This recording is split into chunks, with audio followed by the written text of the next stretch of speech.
The following is a presentation of the WRAD Talk Network and New River Radio Group.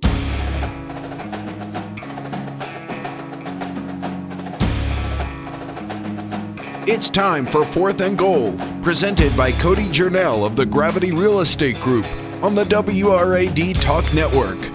Voice of the Pulaski County Cougars, Rick Watson, is here to discuss and break down this week's matchups in the New River Valley and beyond. Here is Rick Watson. And we welcome you into the Fourth and Goal show. I am Rick Watson. It is the last Friday night of high school football regular season action. It is very, very hard to believe that we're talking about the first Friday here in November. The weather feels like it. I'll tell you that. There's a definite briskness in the air as high school football will officially come to a regular season conclusion here tonight. It's been a long and winding road to get here, I must say. It is very good that we've been able to fight through a lot of the issues. Of course, earlier in the season, until we got to about the halfway point, we had a lot of games that had to be canceled. Different opponents had to rapidly be scheduled. And I just want to give kudos out to all the coaches and to all the players who sacrificed themselves and took the time to work through these situations. I know it's not an easy thing when you're coming out of last year, of course, everything being moved to the spring, and then you don't have a large amount of time to get ready for the new season. But I think we've seen a lot of really good football develop as we've gone on, and it's been a spectacular season. And we have a lot of schools here locally and in the region that are scheduled to move on into the postseason. There's still a lot to be decided. Certainly not everything is in the books. The regional rankings come out, and there's so much math involved. There's so many would-be scenarios about this team or that team. Will they make it in, especially if you're toward the bottom, somewhere around 7, 8, 9, 10. The top 8 go, of course. Teams 9 and 10 not yet secured their spot into the region. So there is some speculation that'll still be going on even after the conclusion of the games early on Friday night. We'll find out, I'm sure, later through the evening through the VHSL and their points, and definitely by Saturday morning, which teams were able to make it into the playoffs. But that being said, even if you don't make it in, it doesn't mean you haven't had a good season. But we do hope that we get as many teams as we can here throughout our area, especially here in the New River Valley, moving on in the postseason. Looking back to last week, week number 10, there were a lot of games that shaped up to be, you could have picked several to be your game of the week. But, of course, everybody was focused on what was going on down in Glenvar, and it did not disappoint. Radford and Glenvar may have played the game of the year so far, regardless of classification, down just north of Salem, as Glenvar prevailed 23-21 on a last-second final play touchdown pass to beat the Bobcats in just what was a well-played game between two rivals that have really gotten better and better going against one another as things have gone on. It's been kind of fun to watch the Glenvar-Radford rivalry over the years. I know it started, heck, back when I was still doing the games with head coach Norman Lindenberg at the helm of the Bobcats. And I remember him telling me what a great addition they were going to be at that time, the New River District, and how this was a situation that was going to develop over time, over the years. And it certainly has. Radford and Glenvar, it's always a highlight game in their league, and it did not disappoint with Glenvar taking it up with the final touchdown pass. And the Bobcats, by the way, under Coach Christ, have had a terrific year. They will definitely be in the postseason. We don't know exactly where yet and who they might play, but a great finish. And when you have that final play touchdown, it's just a wonderful feeling of jubilation for the team who wins it, and just a gut wrencher for the team who loses. But we'll see if Radford can pick it back up this week, finishing up the regular season. Elsewhere in the River Ridge, a team that I talked about a lot early in the year that I was a big fan of and still a huge fan of, even though I get to see them tonight in Dublin against Pulaski County, my alma mater, and the team I call the games for. But Christiansburg, very impressive back-to-back weeks, 37-14. They knock off Cave Spring. This is a team that is number 1 in Region 3D.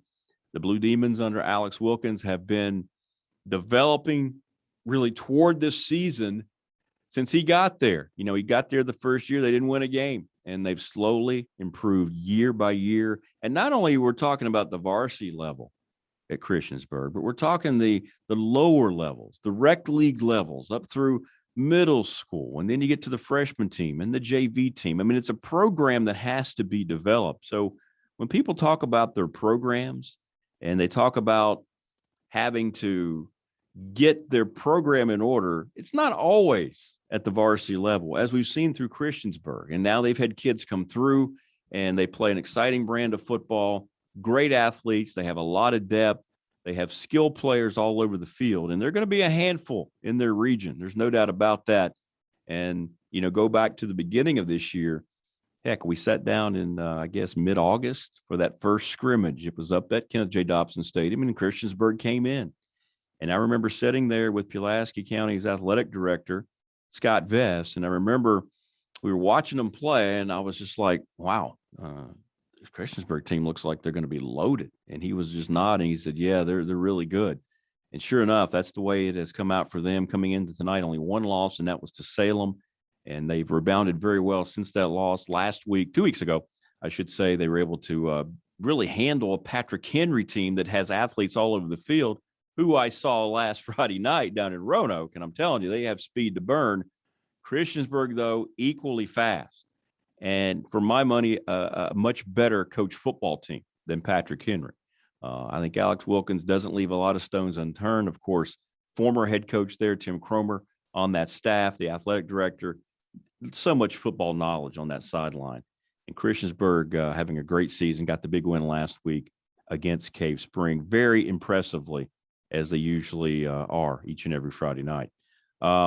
Patrick Henry fell to Christiansburg 2 weeks ago. They rebounded, though, against Pulaski County. Look, the Cougars didn't have the quarterback. Christopher Gallimore wasn't available for whatever reason, did not play. So Mark Dixon tried to string together the Wildcat. And kudos, by the way, to John Lyman, who I think is the best player on the team for Pulaski County. Just terrific. Tried to run the Wildcat. He was just trying to do the best he could. He actually threw a couple of passes.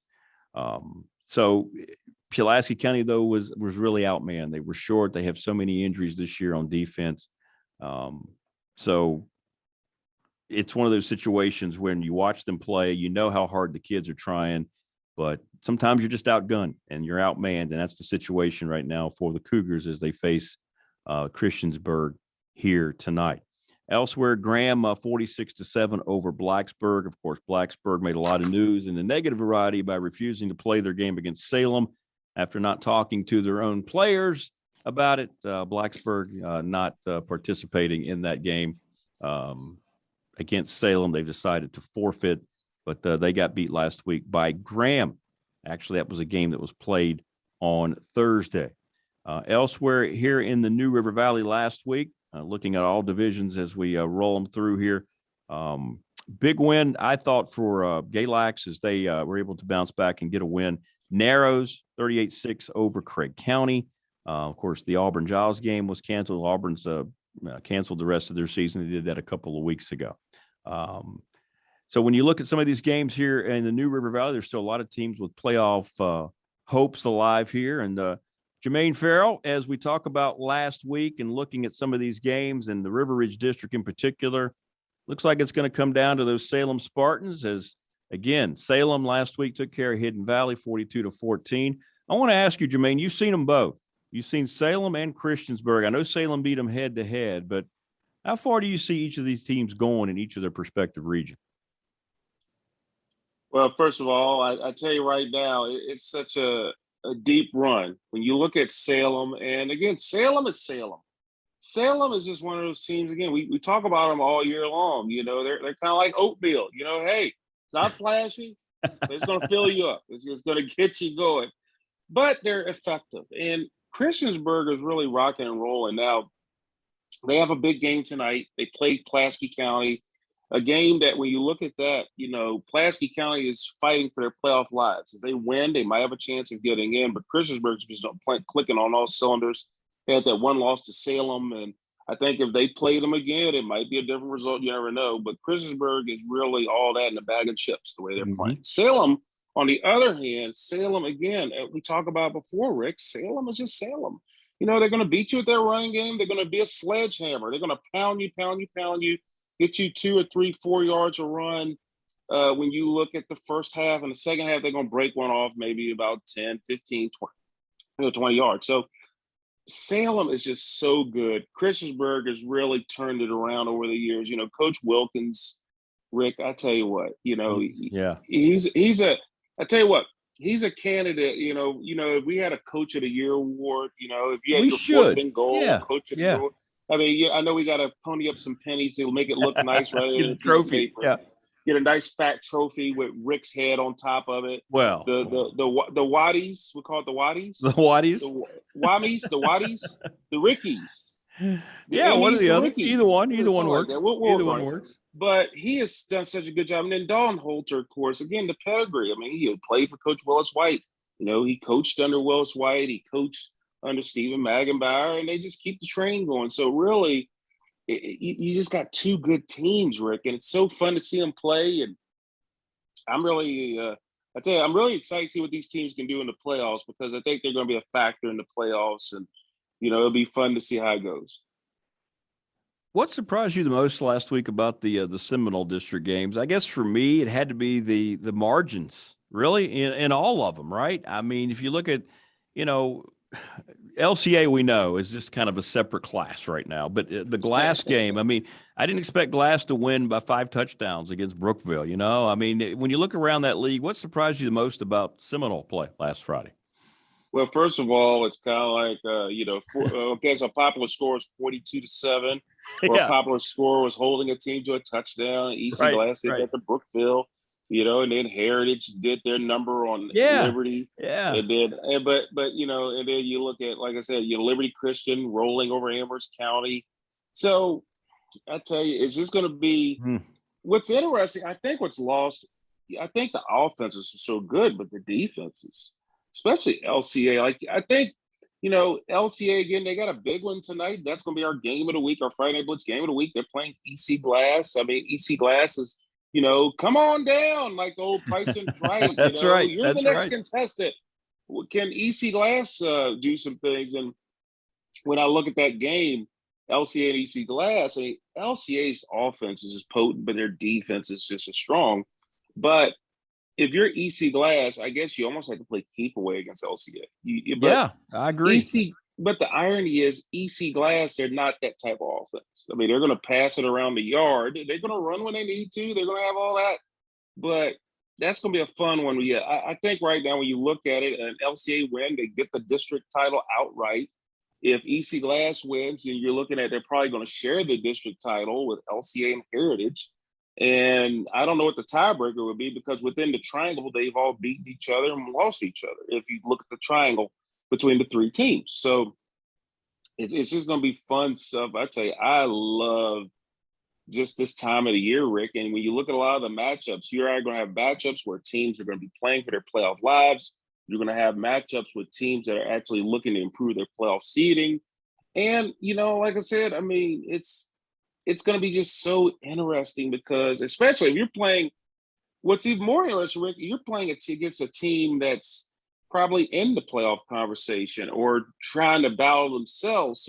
So much to play for, so much to get fired up about. And I tell you, you know, if you don't have anything to do tonight and you're listening to us on, you know, WRAD, go to a game. You know, then hey, head out to a game. It's going to be chilly, but you know it what? is supposed to be though. We're in November. That's it's right. Supposed to be chilly. That's right. I will say this: I am a little disappointed, you know, about the Glenver Giles game being moved to Saturday. Now, you know, I heard about the reason behind it. I'm not going to really go on there and say it because it's speculation, so I'm not going to do that. But I heard about the reason, and I can talk. I'll talk to you off air about that, Rick. Okay, all right. Yeah, I wondered why. It's sort of a tease, and I'm not going to go all the way on the air because that'd be disrespectful. But that's what you call a tease in our business. A little teaser. Yes, All right. Sir.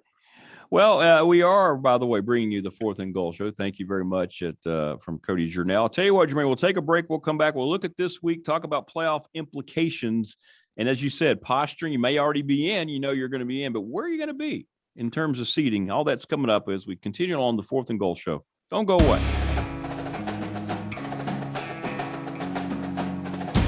Now back to more comprehensive high school football coverage in the New River Valley on Fourth and Goal, presented by Cody Journell of the Gravity Real Estate Group on WRAD. Here once again is Rick Watson.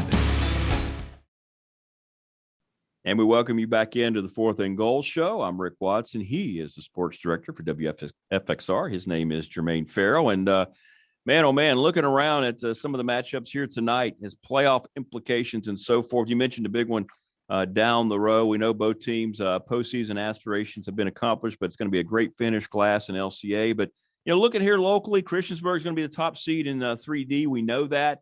Pulaski County on the outside looking in. What else are you looking at in terms of local variety, and which games have the biggest games on your mind, just come to your mind about playoff implications tonight? I'm going to point out two of them. The game, of course, you will be rocking and rolling with Pulaski County at Christiansburg, and then Amherst County at Heritage, and I'll take those one at a time. When you look at Christiansburg, again, playing on a roll, but Pulaski County, to try to get into the playoffs, because you're battling Amherst County for that last playoff spot. And when you look at it, both these teams are playing teams that are just on fire right now, Heritage and Christiansburg. I mean, Pulaski, they had that tough loss last week to Patrick Henry, but just there's just so much as far as just the deck is stacked against them. But if there's ever a time you could pull off an upset, because you look at Christiansburg, they've locked up the number one seed. Yeah, they're done. How do you enter that game? Because that's another situation. If you're satisfied where you are, how do you enter that game? And so it'll be interesting how that plays out. And then you flip on the other side. You look at an Amherst. They play at Heritage. So, Amherst, if they win, they hold on to that 8th spot. If they lose and Pulaski wins, I think Pulaski would get in because it's so close. I think it's a half a point, Rick, separating those two teams. So it's really going to come. And here's the kicker. And this is the thing that's so nutbally about the VHSL. They can even get more points because if you look at it, Christiansburg, here's the thing. Christiansburg, when you look at their schedule, they played in Abingdon. They played at Salem. They played Patrick Henry, and they played all these teams that got, they higher up the food chain. Hidden Valley is done, so they don't get any more points for them. So teams they've beaten or played up against, they can get a lot of points. On the flip side, Amherst County, they played EC Glass. They beat Heritage to get some points.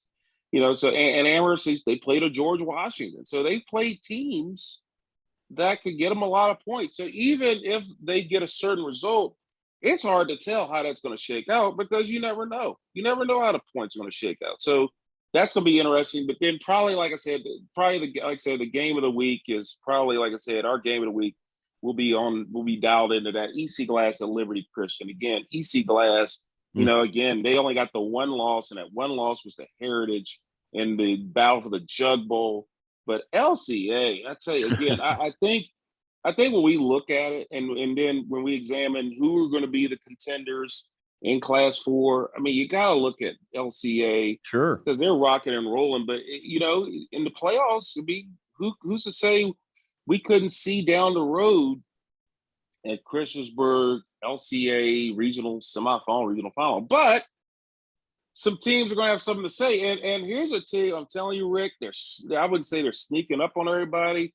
But this is a team, I'm going to be honest with you, I don't know if you want to see this team in the playoffs is Lord Botetourt. They've won their last 4 games, start off 1-3. Rick, that schedule was tough. That's why I did it. $2 steak. Right. Yeah, tougher than a $2 steak, but it's $1.95 where you are, Rick. Yeah, absolutely. And so when you look at what they did there, they played that tough schedule, but now they're starting to gel. Bratton, as well as Nicely, 2 players they've in the lineup together, and Coach Harless has really got those two pegged in to see what they're doing. So we'll see where that shakes out because that region, you look at that region, probably the regions that really stand out, and there's so many regions. I look at them. I look at a region 1C. All those teams are going to be in the playoffs. So it's just a matter of where you're going to set up your seed. So in that region, you look at Galax, Giles, Perry, McClure, George Wythe, Eastern, Montgomery, Narrows with playoff pedigree, and then Grayson County with former Pulaski County coach, Stephen James. He knows, about playoff situations with the teams he's coached over the years. And Covington, you look at that region, that's going to be a battle royal. And then we slide over and we look at region 2C. I mean, good Lord. I mean, you got Glenver and Appomattox and Radford and James River and Martinsville, Floyd County, Gretna. And then you got Patrick County and Dan River. Those two teams are battling for that last playoff spot. And then you go to region 3C. I mean, you got Liberty Christian, Heritage, Brookville, Broadway's in it, Rockbridge, Turner Ashby. Those two teams play each other tonight in Rustburg and Waynesboro battling Wilson Memorial for the last spot. And then we go to region 3D, it's Christiansburg, Abingdon, Bassett, Hidden Valley, Lower Bonton, Magna Vista, North Saskatchewan River. That's going to be a battle royal in that region. I feel like, I remember Tony Schiavone, they do the wrestling promo. I love Tony Schiavone. Yes. Wrestling promo for Tony Schiavone. They do those wrestling promos, insert them. And then region 4D, I mean, here's Rick, this is interesting. When you look at region 4D, George Washington, Salem, and EC Glass battling for the top seed. I mean, and we don't know how that's going to shake out. I mean, so we'll see that. But then the three teams that entered that region, Western Albemarle, Louisa County, and Orange County, they're the next three. And then, like I said, Halifax is in. But so we're looking at the last seed, Amherst County and Pulaski County battling for that last seed. Really. So, I mean, I rattled off a lot, but I mean, goodness gracious, it's going to be fun to see where the brackets. And we'll find that out, obviously, Saturday morning, or heck, you never know. They'll call a Radford professor to figure it out even more. It'll be Saturday. Like in the elections. Yeah, like the elections. I mean, absolutely. not all the votes are in, so we got to figure all that out. That's right. And then here's another thing: by Glenver and Giles playing on a Saturday, we won't know everything, because remember, right. Because if you look at it, Giles and Glenver play teams in different divisions. Right. So depending on if it's real close, where are they going to get all those points? So, I mean, we probably won't find anything this Saturday afternoon, maybe even Sunday morning. When you say amen, get ready to go for church. And then we get Mike McCall sending us the brackets through the VHSL. Our good buddy Mike McCall with the VHSL. I mean, we probably won't find out anything, but then you kind of want to know who you're playing. Yeah, we know Giles and Glenver's in, but how is this going to shake out? Where are they going to play? Right. Yeah, and not only that, how's it going to shake out? Because, again, their results are going to impact other teams. So, it's a fun time. But then, some other games, I think that when you look at, there's going to be, how about Perry McClure and Eastern Montgomery? Right? I love both those stories, especially Eastmont. I mean, I'm so happy for those kids. And they're going to get into the playoffs, but they're going to play each other. So, I mean, that's going to be a big game for seeding. I mean, you look at seeding. I mean, that's going to be crazy. And then, Galax plays Grayson County. Yeah. Well, there's a possibility that's going to be a playoff preview, because the way the seeds are set up, they could meet in the first round next week. Right. Back-to-back weeks against each other. Yeah. It's crazy. We did, Turner, Ashby, Rockbridge County, mentioned that before. So many good. And then how about this, the rivalry game? Chilhowie hosting Holston. I mean, Chilhowie, a 4 seed, Holston rocking and rolling. They're undefeated 9-0. Chilhowie's lost their last 2 games. So it's just going to be a fun time, Rick. And we're excited about the playoffs. You remember, Jim Moore, playoffs. Yeah, it's the best part, man. We are excited about the playoffs, and I'm looking forward to it, because I know eventually you're going to make the transition to your main job. Well, I'm already there. We're in hoop season already, baby. And it's fun. So we're excited. But yeah, playoff time, and the key is you got to get on a 5-game winning streak starting next week. It's that third season within a season, right? You have the preseason scrimmage, you have the regular season, and now's the most important time. You're exactly right. It's that whole mindset again. Let's just start out game 1, week 1 in the postseason. Has to be. Yeah. You got to get on a 5-game winning streak. I mean, that's the key. And it's all about matchups too. I mean, it's who do you match up against? I mean, that's right. It's going to be that. I mean, you could the playoffs are just amped up a little more when it comes to this time of the year, because again, it's going to be cold. It's going to be a chill in the air. It's just going to be fun. I'm fired up for it already. I can't wait for the high school football playoffs because it's special. You got teams, communities rally together, and then you get to the state semifinals. They move it to Saturday afternoon, and then you get a chance. If you're in Class 1 and Class 2, you get a chance to play at Salem Stadium. If you're Class 3 and Class 4, you get a chance to play at LCA, and there's a good chance LCA will probably never leave Lynchburg or never leave their stadium for a playoff game. They won't be. They won't be going anywhere. So yeah, you've already penciled them in for the Class 3 finals. Absolutely. Nobody's going to touch those guys. Maybe in the final, but they're just at a different level. They're at a different. I don't know how they're bracketing again because I've been looking that up. So I don't know how the regions will be bracketed up when we get to state semifinals. Typically, Class 3, Region 3C and Region 3D, they match up and they rotate who's home. But I don't know. I'm just going to wait for it. I'm not going to project anything. I'm just going to say, hey, I'm always like, hey, VHSL, will you send me the bracket? Let me know what's up. Yeah. Do something for once, VHSL. Please help. We're asking for a lot, Rick. I really am. That could be a whole show, by the way. We could talk about a whole show. The fourth and goal show, the VHSL edition. Wow. But hey, you know what? They're there to collect the money. They're there for check day. I'm sorry. Oh, yeah. They're at the gate. You got to send your cut in. That's how they roll. Absolutely. But you know what? Real quick, Rick, those teams would still want that trophy. They still want, and the VHSL trophies are nice. Over the years, they've really stepped it up. They're plaque trophies now. So, they at the end of the day, they still want that VHSL state championship trophy. And I'd rather have the trophy. I want the trophy with the football player running the football on top. That's the one I want the guys to pass around. That's what you need to see. Yeah, they changed Saturday. I know. The trophy. I know. It's more of a plaque now. It's not really a trophy. I know. I'm sure it saved them money. All right. All right. Now we will, in all likelihood, if your schedule permits, we will do this again next week just to kind of give people an idea where we are in terms of local schools making the postseason, give you kind of a playoff preview. But to echo what Jermaine said, even if your team's not going to make the postseason, it's your last chance to see those kids playing on a Friday night this year. So please take the time to go out and watch them wherever it might be. As Jermaine said, it's cold. It's supposed to be cold, right? I mean, this is where we are this time of year, playoff time. It's supposed to be. It's football time. But, Jermaine, thanks to you as always. I look forward to talking about the postseason with you next week. I'm excited about that too, Rick. Let's have fun and play ball. Let's do it. Play ball. But we should do a football show. We will. Let's come out like a bunch of crazy dogs. And have some fun. Thanks to Cody Journell. Thanks for you for listening to the program. Have fun at the games then, everybody. Until next week, Rick Watson for Jermaine Ferrell. Be sure to watch, by the way, WFXR. They have all your coverage on the Friday Night Blitz. We'll see you next week with our playoff edition of the Fourth and Goal Show. So long, everybody. You've been listening to Fourth and Goal with Rick Watson, presented by Cody Journell of the Gravity Real Estate Group on the WRAD Talk Network. Tune in again Fridays at 6 p.m. all season long for in-depth analysis of high school football in the New River Valley. This has been a production of the WRAD Talk Network and New River Radio Group. Copyright 2021. All rights reserved.